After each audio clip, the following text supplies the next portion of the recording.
Okay, so now let us start with one few problems about electric field and potential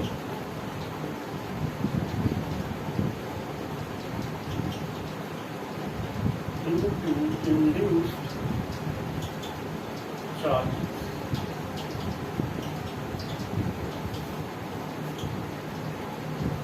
Suppose we have a sphere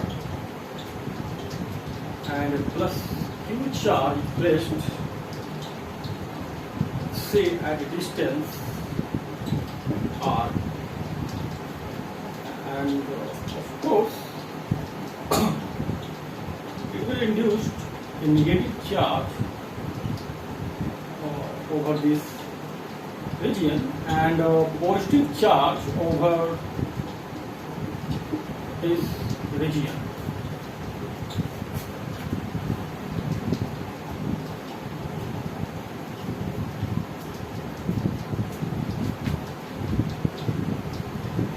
Okay, and this is the center point O,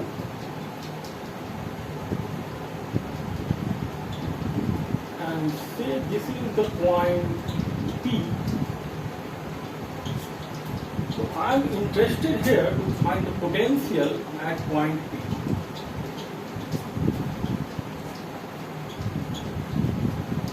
So this is a conductor, you can say metal or sphere, and in a conductor potential is same within this volume. Everywhere potential is same.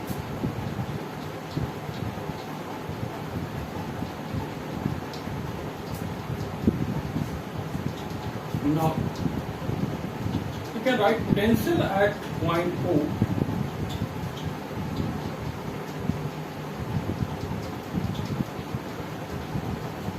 and you can add, say it has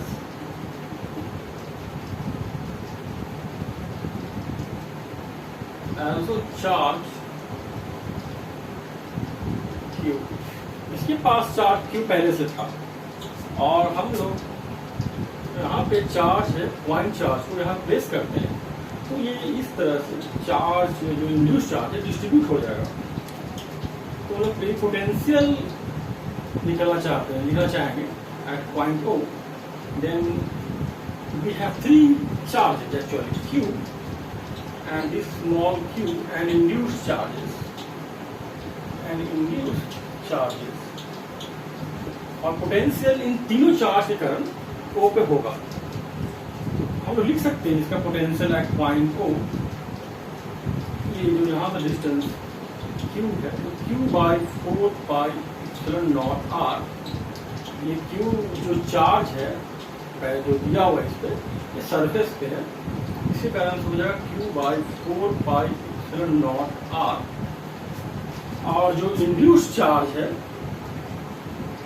V induced, उसके कारण zero हो जाएगा O पे, क्योंकि ये symmetrical point है, symmetrical point पे zero हो जाएगा क्योंकि हमारा टोटल चार्ज जो इंड्यूस्ड चार्ज है जीरो है, क्योंकि V जो इंड्यूस्ड होगा वो क्या होगा, टोटल चार्ज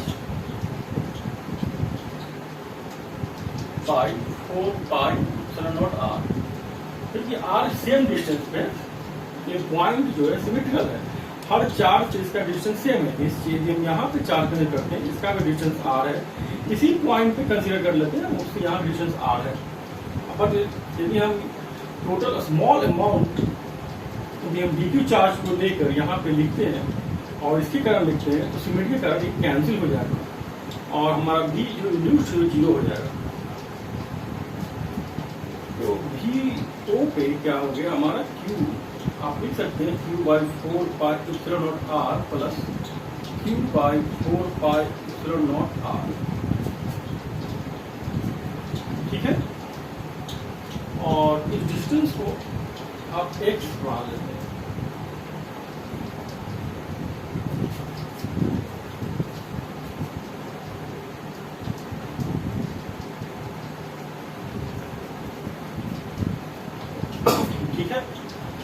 पोटेंशियल को x मान लें तो देन अब Vp पे क्या होगा? तो तीनों चार्ज के कारण Vp को पोटेंशियल होगा। इस बार V इंड्यूस जीरो नहीं होने वाला क्योंकि ये एक सिमेट्रिकल पॉइंट नहीं है। इस चार्ज से इसका डिस्टेंस अलग है, इस चार्ज से इसका डिस्टेंस अलग है और हर चार्ज से इसका डिस्टेंस अलग है, तो हम लोग को यहाँ पोटेंशियल मिलेगा। सिर्फ O पे निकालना बहुत आसान होता है क्योंकि O ऐसा पॉइंट है जहाँ V इंड्यूस जीरो हो जाएगा। और ये जो सॉलिड देख रहे हैं एक पोटेंशियल वॉल्यूम है, तो VO और VP बराबर होगा क्योंकि हम लोग V इंड्यूस निकालना चाह रहे हैं। तो यहाँ पे जो V इंड्यूस होगा तो हम लिख सकते हैं Q/4πε0x प्लस Q इस सरफेस के कारण इस चार्ज जो सरफेस पे है उसके कारण अंदर पोटेंशियल क्या होगा? बराबर होगा। जो सरफेस पे है वो भाई अंदर ही होगा। P पे भी नहीं होगा, O पे भी नहीं होगा और इस पॉइंट पे भी नहीं होगा। तो अब लिख सकते हैं सरफेस पे है और V induced at point P। Since VO is equal to VP because this volume is equipotential volume. यहाँ पे पोटेंशियल हर पॉइंट पे बराबर है क्योंकि ये कंडक्टर है। इक्विपोटेंशियल वॉल्यूम आप ये दोनों को इक्वेट करते हैं, then you can find this value and V induced charges। okay, तो आप ये जब इक्वेट करेंगे तो ये कैंसिल हो जाएगा और आप लिख सकते हैं Q/4πε0R minus Q/4πε0x। This is your potential due to induced charges at point P।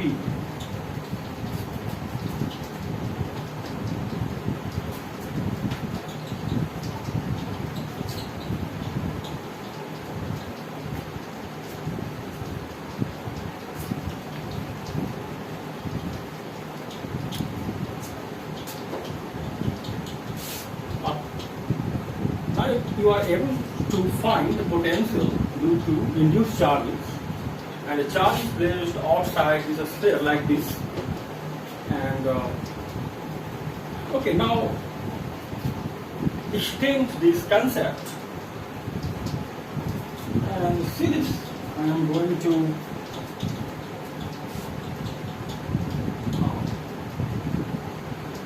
give you another illustration. Okay, now suppose this is conductor and it is earthing. This is earthing and plus positive charge is put here.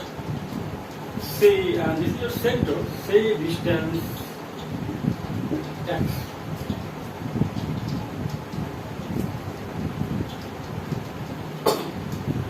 What does earthing means? It means potential is going to be zero. It doesn't mean there is no charge here. If it will be isolated, means there is no charge placed besides this conductor, then you can easily say that potential is zero. This means charge is zero. But here plus Q charge is placed in front of this conductor at distance x.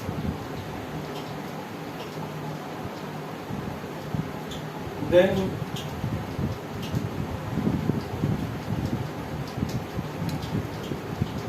this is the point O and it will induce the potential here. Due to this charge, you will get the potential at point O, but this is Earth. So at surface potential is zero, and this is equipotential volume. Then here potential must be zero. Then how come? How do you think the potential will be zero here? Of course,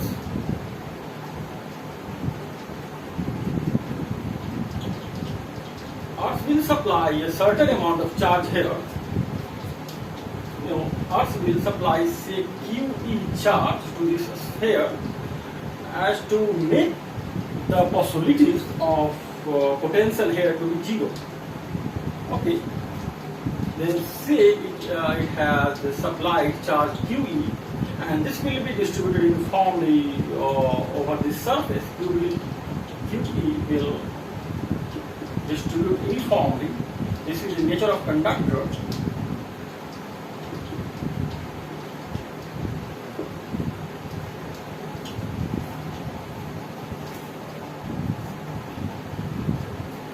Okay, and this you can say this was uncharged initially, have no charge.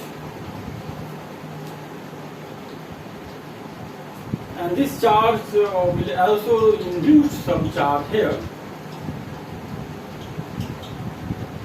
Okay, it will induce negative charge here.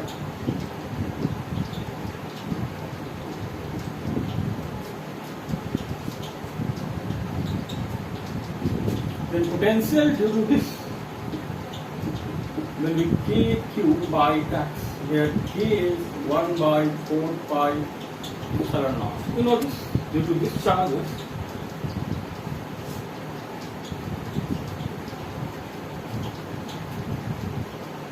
and you know this is induced charges, and reduced charges, due to reduced charge, potential at O is equal to 0.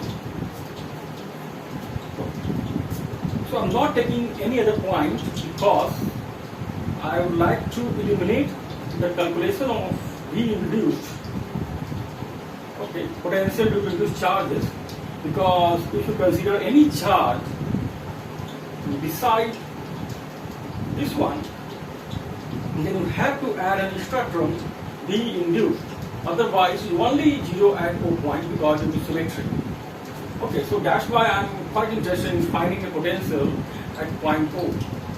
Okay, I'm not writing potential at point O. Okay, to eliminate, to write extra term V induced.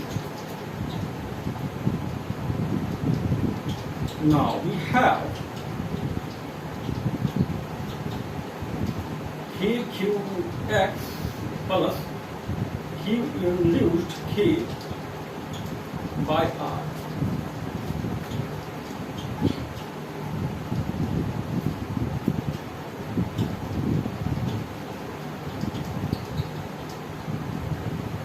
And you have to equate this potential is equal to 0. Then you see Q induced is nothing but Q R by X, and is negative one. So Earth will supply the negative charges, and this must charge to make sure that the potential at O is 0. Okay. So you get this one QE, and it is dependent on X. If X is little more, then Q induced will somewhat less one. कुछ कम जाएगा। यदि आप X को बड़ा करते हैं तो ये कमेगा क्योंकि ये इसकी इनवर्सली प्रोपोर्शनल है और रेडियस के प्रोपोर्शनल है। रेडियस बड़ा हो तो Q क्या होगा? Q जो अर्थ को सप्लाई करेगा यहाँ पे वो ज्यादा होगा। और एक चीज और ये Q जो यहाँ पर रखते हैं इस पे भी डिपेंड कर रहा है कि यहाँ पे Q जो है अर्थ कितना सप्लाई करेगा। ठीक है, अभी आगे जब हम इसको थोड़ा सा इलैबोरेट करते हैं, आप बता सकते हैं कोई पॉइंट हम लेते हैं, ठीक है, इन दोनों में अट्रैक्शन फोर्स लगेगा कि नहीं, इन दोनों में फोर्स को कैसे कैलकुलेट करेंगे, फोर्स ऑफ इंट्रैक्शन। आप बता सकते हैं कि फोर्स ऑफ इंट्रैक्शन क्या होगा, हम कैसे कैलकुलेट कर सकते हैं। और हमें पता नहीं है कि इसमें चार्ज कैसे डिस्ट्रीब्यूट हुआ है और कोई भी आइडिया नहीं है कि चार्ज कैसे डिस्ट्रीब्यूट है, तो हम अट्रैक्शन कैसे फाइंड कर सकते हैं। फाइंड कर सकते हैं यदि हम इसे टू चार्ज मॉडल में कन्वर्ट कर सकते हैं। टू चार्ज मॉडल्स में इसे हम कन्वर्ट कर दें तो आसानी से इसे फाइंड कर सकते हैं। जैसे हम कैसे कन्वर्ट कर देंगे, जैसे यहाँ पे प्लस क्यू चार्ज है, यहाँ पे एक चार्ज जो है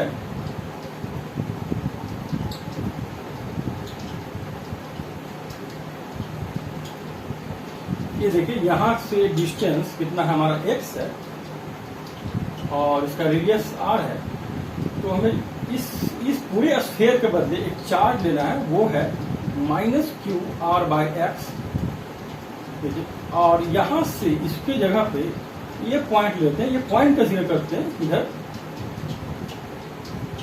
क्योंकि तो इसके लॉन्ग भी कंसीडर करेंगे, इधर नहीं। ये डिस्टेंस क्या होगा, ये डिस्टेंस को मान लेते हैं t है, t बराबर क्या होगा, ये होता है r रेडियस का होल स्क्वायर बाई x। यहाँ जो डिस्टेंस है वो नीचे होगा और इसका जो रेडियस का होल स्क्वायर है वो ऊपर होगा। तो हम इसे आप 2 पॉइंट मॉडल में कन्वर्ट कर देते हैं और ये आपका जो डिस्टेंस है, ये चार्ज यहाँ पे किया था q/x और ये निगेटिव चार्ज है और दोनों का डिस्टेंस कितना हो गया, x - t।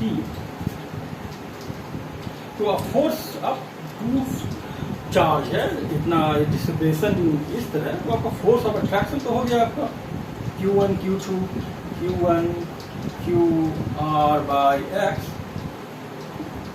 k x - t का होल स्क्वायर, ये आपका फोर्स है। अब 2 चार्ज में इसे हम इमेज मेथड करते हैं, आप मेथड ऑफ इमेजेस पढ़ेंगे। सिंस आप वो मेथड ऑफ इमेजेस आगे हम लोग पढ़ेंगे जब हम लोग थोड़ा सा और इसको इलोबरेट करेंगे। और हम अभी थोड़ा सा टेस्ट देते हैं आपको, थोड़ा सा इन्वेस्टिगेट कर रहे हैं ताकि आप लोग क्यूरियस हो जाए और इस चीज़ को समझ सकें, ठीक है। यदि आप इसे बिल्कुल ऐसा सिस्टम मान लेते हैं जैसे ये सिस्टम और ये सिस्टम बिल्कुल सेम है, ठीक है। अब इन दोनों चार्ज के कारण आप इस पॉइंट पे आप इलेक्ट्रिक फील्ड भी निकाल सकते हैं, आप पोटेंशियल निकाल सकते हैं। लेकिन आप ये सिस्टम कंसीडर करते हैं जिस पर स्फीयर है और इस पर चार्ज डिस्ट्रीब्यूटेड है, तो आपको आइडिया ही नहीं है ये चार्ज कैसे डिस्ट्रीब्यूटेड होगा और बहुत ही कॉम्प्लेक्स सिस्टम है। तो आप इस पॉइंट पे यदि हम इलेक्ट्रिक फील्ड निकालना चाहते हैं, सपोज ये पॉइंट आपका ये इंटरेस्टिंग पॉइंट है P, सॉरी आप कह सकते हैं S, तो यहाँ पर इलेक्ट्रिक फील्ड क्या होगा आप बता नहीं सकते, क्यों, ठीक है, क्योंकि आपको डिस्ट्रीब्यूशन ऑफ चार्ज ही नहीं पता है। लेकिन आप यदि 2 चार्ज मॉडल में कन्वर्ट कर देते हैं तो आप आसानी से प्रिमिटिव जो हमारा लेक्चर है जो हम पहले पढ़ चुके हैं, 2 पॉइंट चार्ज पर यहाँ इलेक्ट्रिक फील्ड पोटेंशियल फोर्स निकाल सकते हैं, ठीक है। इस सिस्टम को आप इस तरह स्टडी कर सकते हैं।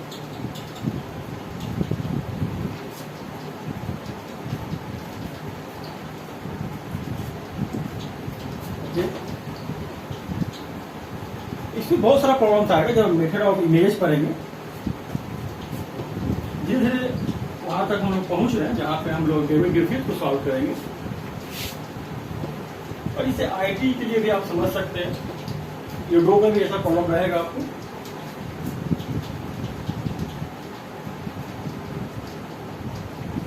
ठीक है, now one question for you, examples in figure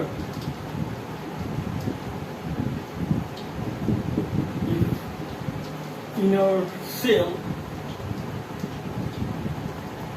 has charge plus Q naught and outer cell is urged, then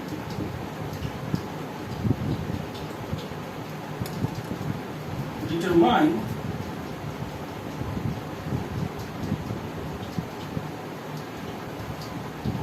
charge on the outer cell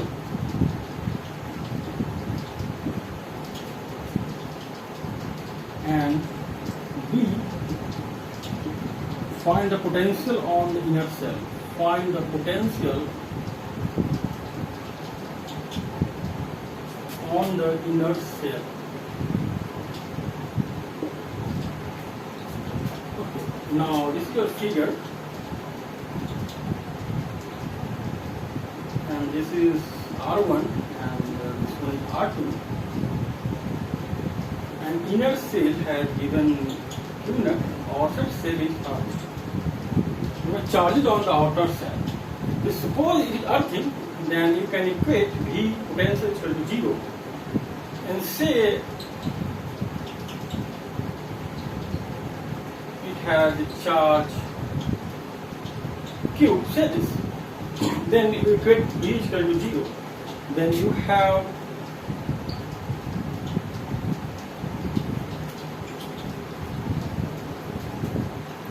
and this plus q naught charge will induce charge, negative charge minus q naught. Now you can write for outer surface, we can write potential V naught 4 pi epsilon naught R2 minus q naught 4 pi epsilon naught R2 plus q by 4 pi epsilon naught R2. This is all for outer surface, and for VR2 can say for VR2, and you can equate this is equal to 0 because it is earth. You see, this is going to cancel out, and this will equal to 0, then Q is equal to 0. So there will no charge induced here outside. Outside no charge induced. Now question second, potential on the inner cell, then find, then you will write Q due to this Q naught 4 pi epsilon naught R1 minus Q naught 4 pi epsilon naught R2 for this one here, at the surface, this one, and this is same between, and this जो surface पे है वही अंदर होगा, ये जो surface पे है वही अंदर होगा. अंदर इतना ही रह जाता है. जब तो अंदर हम लोग अंदर डिस्टेंस जाते हैं R तक, तो सेम अमाउंट रहेगा, घटे बढ़ेगा नहीं. जो सरफेस पे वही अंदर रहेगा, किसी पॉइंट पे सेम रहेगा और उतना ही रहेगा जो सरफेस पे. ठीक है. और यहाँ का हो गया potential and R1 inner cell के लिए.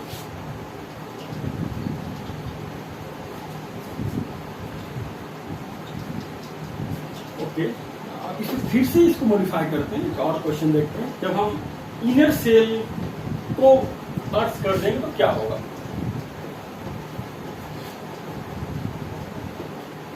आप इनर सेल को अर्थ करते हैं तो क्या होगा.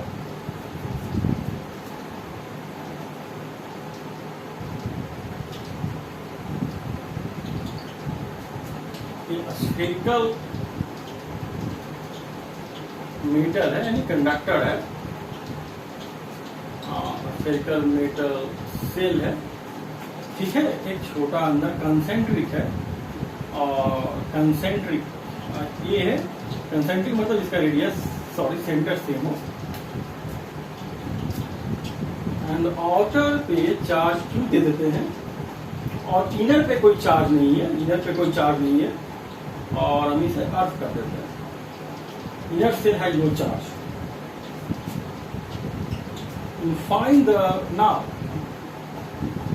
Find the charge on inner cell. Second, find the potential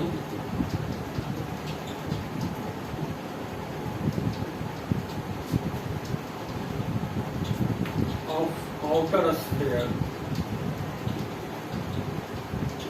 Find the potential of the outer sphere. ठीक है. Inner cell has no charge. Inner cell has no charge. ठीक है.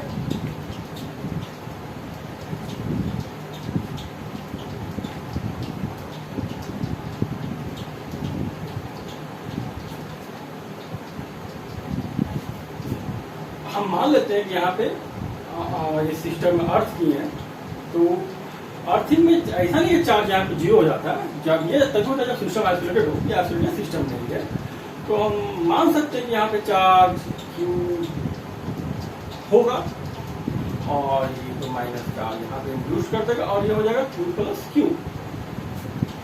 और ये जो VA है सरफेस पोटेंशियल, ये तो 0 होगा क्योंकि अर्थिंग है. देन आप इसे पोटेंशियल लिख देते हैं इस पॉइंट पे 0 करने के लिए, और आप कर देते हैं VA Q by 4 pi epsilon naught A minus Q dash 4 pi epsilon naught B plus Q by 4 pi epsilon naught B. Okay ठीक है, आप कह सकते थे कि यहाँ पे चार्ज क्यू है, इसे आप कंसीडर करने की जरूरत नहीं, क्योंकि अब यहाँ पे जो कंसीडर कर रहे हैं यहाँ पे नेट चार्ज तो कैंसिल हो जाएगा, तो आप सिर्फ क्यू ही लिख सकते, कोई दिक्कत की बात नहीं था, क्योंकि एक तो कट जाएगा।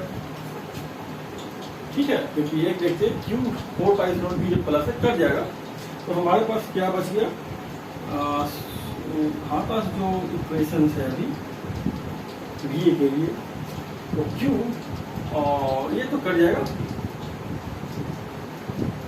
Plus Q by 4 pi epsilon naught by B,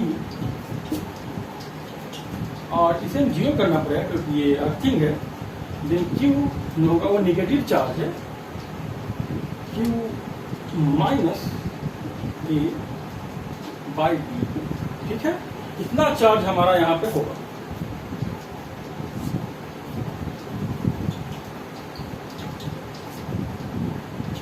ठीक है, अब इतना चार्ज हम यहाँ पे यदि इंक्लूड करते हैं तो आप पोटेंशियल ऑर्डर सेल में भी लिख सकते हैं सामने से। ठीक है, जब हम पी भी लिखना चाहते हैं ऑर्डर सेल पे तो हम लिखेंगे Q by 4 pi epsilon naught B. ठीक है, क्योंकि हम इसे इंक्लूड अब नहीं कर रहे क्योंकि क्यू लिखना चाहते हैं, और यहाँ पे जो है माइनस क्यू जो आया हमारा Q A by B by 4 pi epsilon naught B. ठीक है, ये आपका पोटेंशियल है इस पॉइंट पे, बी पॉइंट, यानी तो बड़े बड़े स्फीयर पे हमारा पोटेंशियल ये है। बस आप क्यू को यहाँ पे इक्वेट कर दीजिए, नेगेटिव है फिर negative, and this will your answer.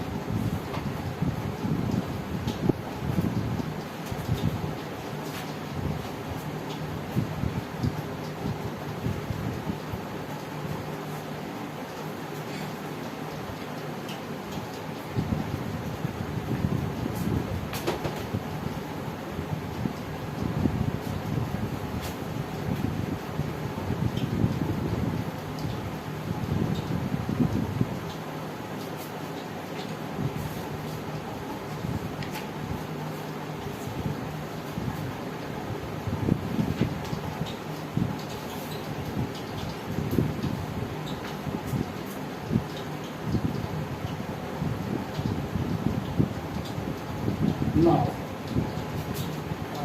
on vessels,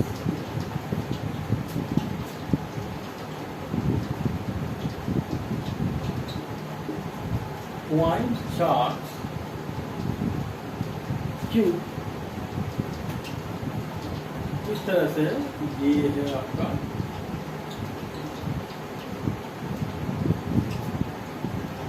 uncharged spherical conductor है, और यहाँ पे आप क्यू चार्ज हम रख देते हैं, और इसका ए है और इसका बी है। यदि हम क्यू चार्ज यहाँ पे देते हैं, यहाँ पे निगेटिव चार्ज इंड्यूस हो जाएगा क्यू, और उतना ही प्लस क्यू चार्ज ऊपर इंड्यूस हो जाएगा, चार्ज कंजर्वेशन लॉ। ठीक है, ये तो हम पढ़ चुके हैं चार्ज कैसे इंड्यूस होता है, और इस चार्ज को bit by bit, now what is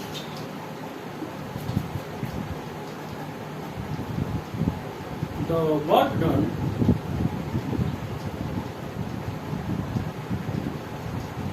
performed in transfer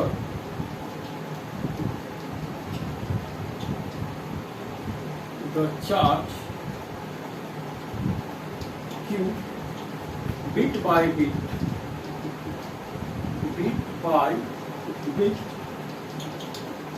from point O, this is say O, through orifice, ये आपका ऑरिफिस है, यहाँ से बीट बाय बीट थोड़ा थोड़ा ले जाना है। यहाँ क्यू चार्ज है तो एक साथ क्यू ले जाना है, थोड़ा थोड़ा ले जाके कहाँ पे रख देना है, इन्फिनिटी पे, the earth is to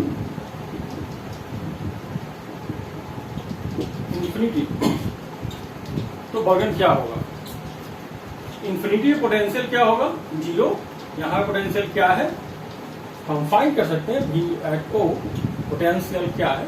इस चार्ज का यहाँ पोटेंशियल नहीं होगा क्योंकि कोई डिस्टेंस ही नहीं है, अपने पास चार्ज प्रोड्यूस, अपने ही पास चार्ज प्रोड्यूस नहीं, कोई पोटेंशियल प्रोड्यूस नहीं करेगा। और ये चार्ज प्रोड्यूस कर सकता है Q चार्ज, यहाँ पे potential 4πε0 B minus Q 4πε0 A।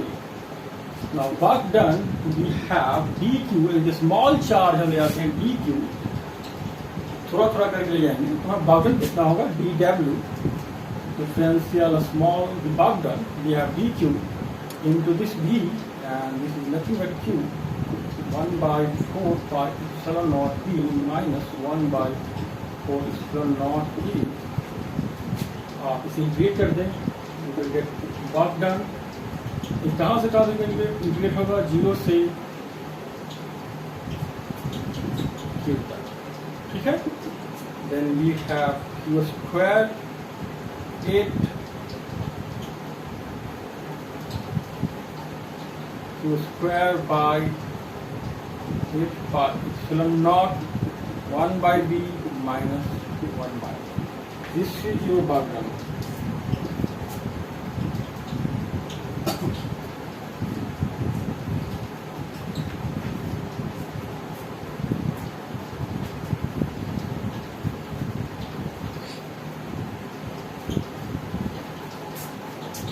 This is question from euro, आप देखेंगे यूरो में आपको मिल जाएगा।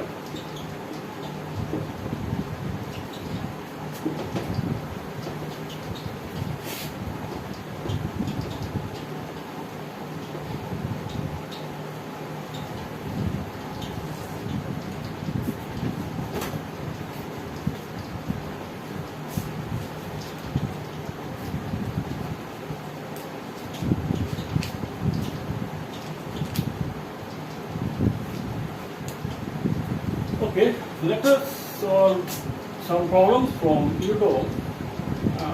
Okay, देखो अभी तक हम लोग देखे थे कि एक कंडक्टर, जैसे ये कंडक्टिंग प्लेट है, ठीक है, कंडक्टिंग प्लेट है, आप इसे अर्थ कर सकते हैं, से ये अर्थ है,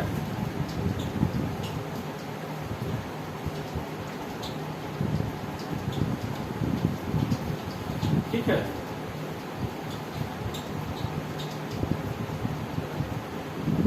अर्थ करने से क्या होगा? पोटेंशियल 0 हो जाएगा, ठीक है। तो यदि हम plus Q charge L distance पे हम लोग कंसीडर करते हैं, तो ये इसकी सरफेस है, ये जो देख रहे हैं सरफेस, इसका जो सरफेस है ये इस तरह से, इस प्लेट का अपर सरफेस है,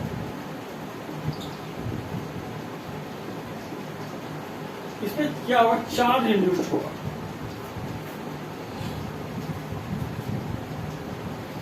और कितना चार्ज इंड्यूस्ड होगा? हाउ मच चार्ज, जो यहाँ पे चार्ज इंड्यूस्ड होगा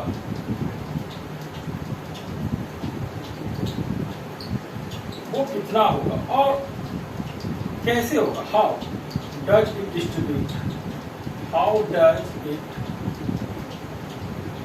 डिस्ट्रीब्यूटेड, कितना डिस्ट्रीब्यूटेड होगा, और क्या फोर्स आप बता सकते हो? फोर्स कितना लगेगा? फोर्स क्या? अभी हम नहीं बता सकते क्योंकि हम लोगों को नहीं पता है कि ये चार्ज डिस्ट्रीब्यूशन कैसा है। कोई भी चार्ज डिस्ट्रीब्यूशन के कारण और पॉइंट चार्ज के कारण इंटरेक्शन हम लोग अभी तक नहीं पढ़े हैं कि फोर्स कितना होगा। हम लोगों को जानकारी है 2 पॉइंट चार्ज मॉडल के बारे में, जब 2 चार्ज हो, पॉइंट चार्ज हो, 3 पॉइंट चार्ज हो, तो हम लोग कूलम्स लॉ अप्लाई करेंगे और सुपरपोजिशन मेथड से हम लोग फाइंड करते थे, ठीक है। देखो यदि यहाँ पे अर्थ है, यहाँ पोटेंशियल 0 है, देखो इसको 2 पॉइंट मेथड में कन्वर्ट करेंगे, 2 चार्ज लेंगे, जैसे इस तरह से, यदि प्लस Q चार्ज यहाँ पे है, ये हमारा प्लेट है, ये L है, और सेम डिस्टेंस L पे हम निगेटिव चार्ज रखते हैं, तो क्या होगा?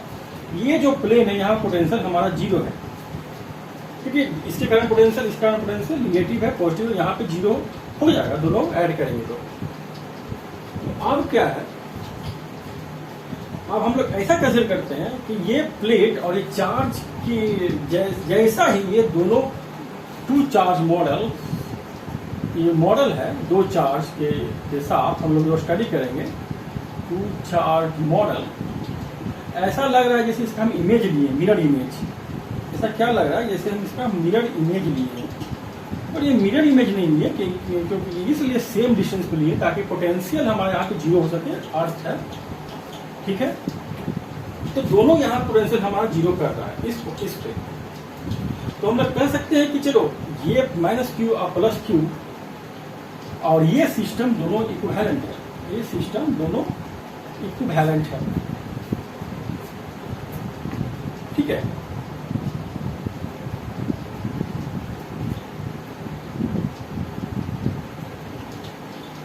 तो अब बताओ फोर्स कितना लगेगा, अगर चार्ज यहाँ पे डिस्ट्रीब्यूट होगा तो कितना फोर्स लगेगा, तो फोर्स हम आसानी से हम फाइंड कर सकते हैं, 2 पॉइंट कारण q² बाई 4πε0 2L का होल स्क्वायर। देखो अब कितना आसान हो गया बताना, और ये ट्रैक्शन फोर्स होगा, मतलब इस प्लेट में ट्रैक्शन फोर्स इसको लगेगा,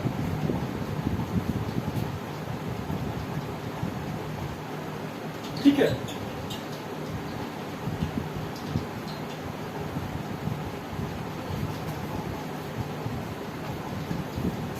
ये आपका फोर्स निकल गया, ठीक है। पर चार्ज कितना इंड्यूस्ड होगा ये बताना अभी है,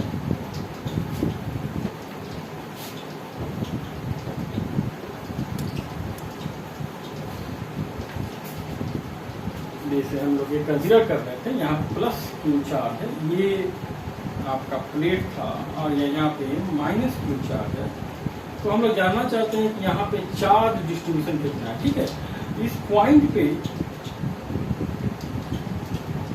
ये डिस्टेंस L है और ये भी डिस्टेंस L है, हम ये डिस्टेंस दे देते हैं, यहाँ से जो दूरी है ये R है, और इस पॉइंट पे जो इलेक्ट्रिक फील्ड होगा इस डायरेक्शन में होगा, और इसके लिए ये लाइन ज्वाइनिंग अट्रैक्शन फोर्स होगा।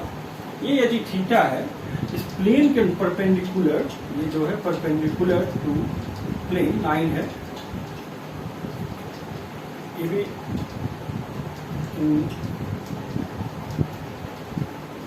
90 है, यदि 90 माइनस थीटा हो जाएगा, ये लाइन इस तरह से जा रहा है,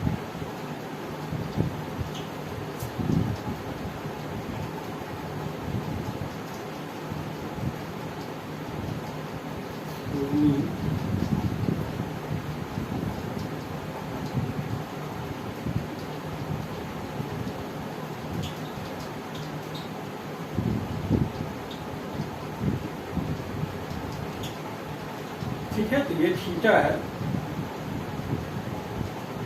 ये लाइन भी थीटा हो जाएगा, और ये भी थीटा हो जाएगा, ठीक है। तो इस डायरेक्शंस में जो ये इसके नॉर्मल डायरेक्शंस में हमारा इलेक्ट्रिक फील्ड क्या है, 2E cos थीटा, ये E है, इसके डायरेक्शंस में क्या होगा, E cos थीटा, और इसके कारण भी क्या होगा, E cos थीटा। तो normal to this plane, what is your electric field, 2E cos theta, okay, then you can write En is equal to 2E q by 4πε0, this is your R square, this means L square plus R square. Now we have cos theta, then cos theta is equal to B by H L by L square plus R square to the power half. This is your hypotenuse, and cos theta is PB L by under root L square plus R square. R is the distance from the center. Oh, plate के centre से R क्या है, उसका distance है, इस तरह से plate जो होगा उसका डिस्टेंस R है। तो हमारा En क्या हो गया, देखो यदि हम इस सरफेस को देखते हैं, ये हमारा नॉर्मल है, और इलेक्ट्रिक फील्ड नीचे है, तो निश्चित है कि जब इलेक्ट्रिक फील्ड नीचे है और ये दोनों ऊपर है तो चार्ज क्या होगा, चार्ज इंड्यूस्ड जो यहाँ पर होगा वो निगेटिव होगा।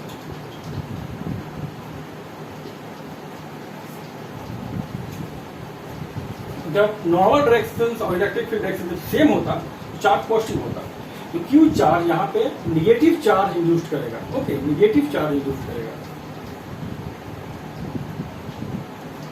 ये तो क्लियर हो गया, क्योंकि ये दोनों अपोजिट डायरेक्शन में है। एन जो परपेंडिकुलर है उधर है, उस डायरेक्शन में सरफेस तो नॉर्मल हम देखेंगे, इधर से देखेंगे, यहाँ पे आंख लगाना पड़ेगा, ये नॉर्मल हमारा डायरेक्शन हो गया और इलेक्ट्रिक फील्ड अंदर है। जब दोनों अपोजिट डायरेक्शन में होता है तो हम लोग देख सकते हैं चार्ज इंड्यूस्ड क्या होता है, क्योंकि हमारा जो चार्ज इंड्यूस्ड होगा तो देखेंगे vector E dot vector N होगा एप्सिलॉन नॉट, और ये निगेटिव अपोजिट डायरेक्शन में एक दूसरे को, तो हमारा निगेटिव चार्ज हम लोग इसीलिए लिख रहे हैं कि निगेटिव चार्ज होगा। ठीक है, क्योंकि वेक्टर होगा दोनों का डॉट प्रोडक्ट हमारा निगेटिव आ जाएगा, तो इसका मतलब हुआ कि चार्ज जो इंड्यूस्ड होगा वो निगेटिव होगा। ठीक है, तो हमारे पास कितना चार्ज इलेक्ट्रिक फील्ड है, Q L 2 pi epsilon naught L square plus R square 3:2।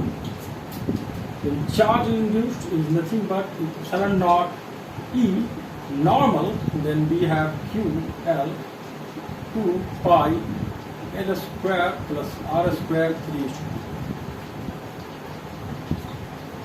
अब देख सकते हैं फंक्शन क्या फंक्शन है, ये सर्कल का फंक्शन है। तो जो यहाँ पे जो इंड्यूस्ड कैसे होगा, इस तरह से इंड्यूस्ड होगा। आप ये सरफेस देख रहे हैं, ये जो पॉइंट है सेंटर R बराबर 0 पे क्या होगा, ठीक है, चार्ज इंड्यूस्ड जो डायरेक्टली नीचे होगा, ये क्या यहाँ पे क्या होगा, तो क्या होगा आपका Q by 2 pi L square 3:2 L, then we have QL Q 2 pi L square. Centre पे जो ये पॉइंट है, यहाँ पे चार्ज डेंसिटी आपका ये रहेगा Q by 2 pi L square. यदि आप डिस्टेंस को बढ़ा देते हैं तो चार्ज जो डेंसिटी है यहाँ पे कम जाएगा। जैसे आप नजदीक लाते हैं, Q को आप एल को घटा देते हैं, यानी एल को नजदीक लाते हैं इस प्लेट के, तो आप चार्ज डेंसिटी बढ़ जाएगा। ठीक है, और जैसे जैसे हम लोग आर को बढ़ाएंगे R0, तो चार्ज डेंसिटी क्या होगा, घटते जाएगा। मतलब यहाँ पे चार्ज डेंसिटी क्या होगा, मैक्सिमम होगा। इसके जस्ट नीचे वो पॉइंट पे चार्ज डेंसिटी क्या होगा, मैक्सिमम होगा। और जैसे जैसे हम आर डिस्टेंस को आर बढ़ेंगे, हमारा चार्ज जो डिस्ट्रीब्यूशन होगा वो घटते जाएगा। तो मैक्सिमम चार्ज डेंसिटी आपको यहाँ सेंटर मिलेगा। और देख सकते हैं ये सर्क्यूलर डिस्ट्रीब्यूशन होगा। और ये देखिए फंक्शन कैसा है, सर्कल का है, X square plus Y square, आप देख सकते हैं इस तरह से। तो यहाँ पे ये सर्क्यूलर चार्ज डिस्ट्रीब्यूशन होगा। ठीक है, सर्कल में डिस्ट्रीब्यूट होगा। अब ऐसे भी कैन थिंक लाइक दैट कि ये इलेक्ट्रिक फील्ड है, तो ये जब इलेक्ट्रिक फील्ड यहाँ पे इंड्यूस करेगा, सर्कल में इंड्यूस करेगा। सर्कल सर्कुलर इलेक्ट्रिक फील्ड यहाँ पे जाएगा इस तरह से, ये इस तरह से। यहाँ पे इसका इलेक्ट्रिक फील्ड जो होगा सर्कुलर होगा। ठीक है, तो चार्ज इंड्यूस जब मैक्सिमम पे ये होगा और सर्कुलर में होगा, और आर के साथ ये क्या होगा, घटते जाएगा। ठीक है, तो आप फोर्स निकाल सकते हैं। Now you can find electric field, charge distribution कैसे होगा, ये आपका चार्ज डिस्ट्रीब्यूशन है।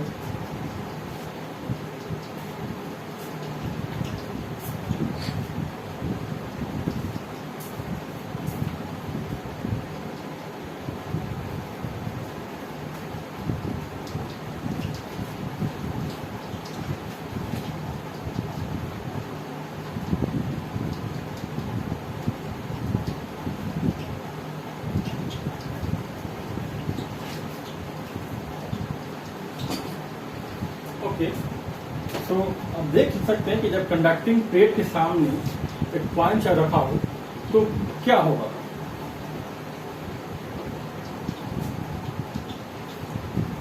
किस तरह से चार्ज डिस्ट्रीब्यूशन होगा, कितना फोर्स लगेगा।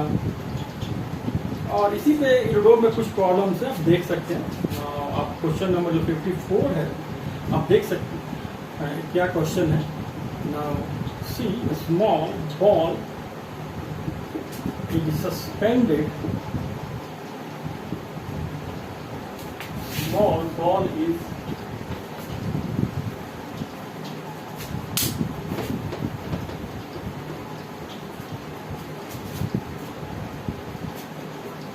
suspended over an infinite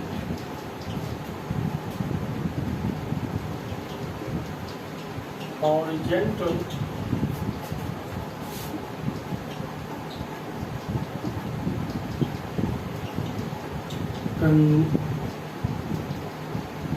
conducting plane by means of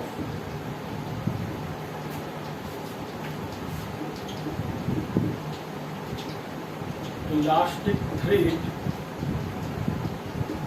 of stiffness K। ठीक है, जैसे देखो ये कंडक्टिंग प्लेट है, यह स्मॉल बॉल है,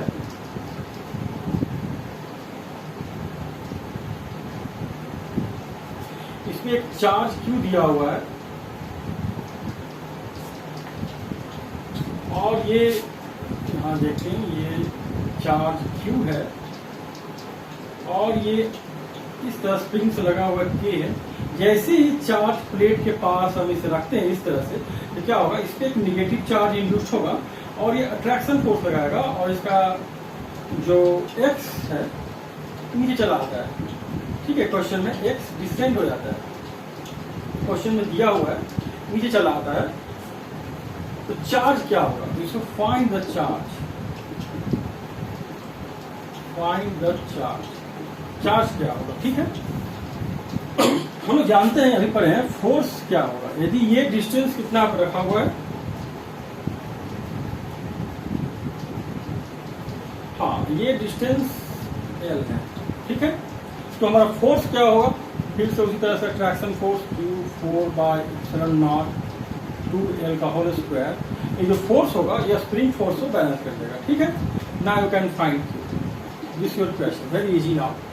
If you understand this, how to convert this system into 2-point charge model, then you can easily, find answer from Eurodov. This is a basic problem from the Eurodov, and very easy one.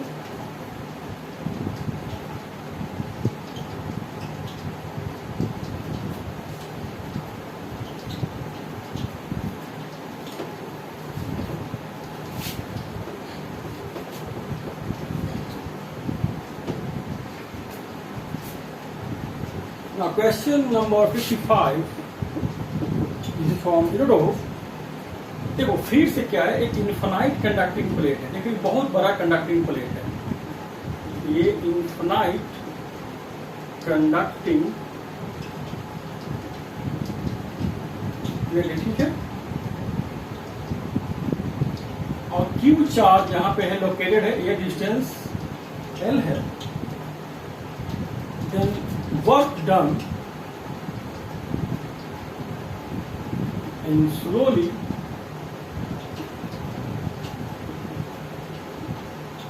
moving the charges from this point to infinity। इसे infinity तक ले जाओ, कितना work करना पड़ेगा,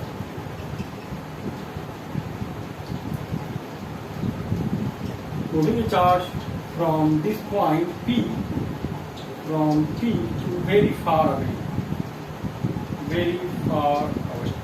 ठीक है, ये तो बॉडी कितना होगा ना, आप लोग जानते हैं work done is nothing but force into displacement. और फिर से हम इस दो चार्ज मॉडल के लिखते हैं, तो हमारा फोर्स क्या है, इसमें ये अट्रैक्शन है, अट्रैक्शन फोर्स रहेगा Q, तो वर्क डन हमारा निगेटिव कर सकते हैं, but we can go with general equations like this, 2πε0 2L का होल स्क्वायर। सपोज ये dx है, x की टर्म है, तो 2x whole square into dx, we have Q 8πε0 integration dx by x the whole square। First this x is initially L, then infinity। Now it's very easy, just solve this this integration x minus 2 plus 1 minus 2 plus 1 a minus 1 by x. So we have q by 8 pi epsilon naught 1 by infinity minus common minus 1 by L. We have q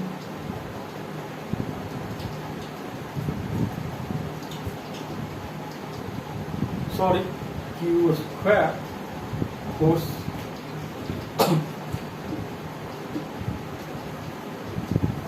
q by 8 pi epsilon naught into L. This is your butter. This much amount you have to do work to slowly transfer this charge from here to infinity.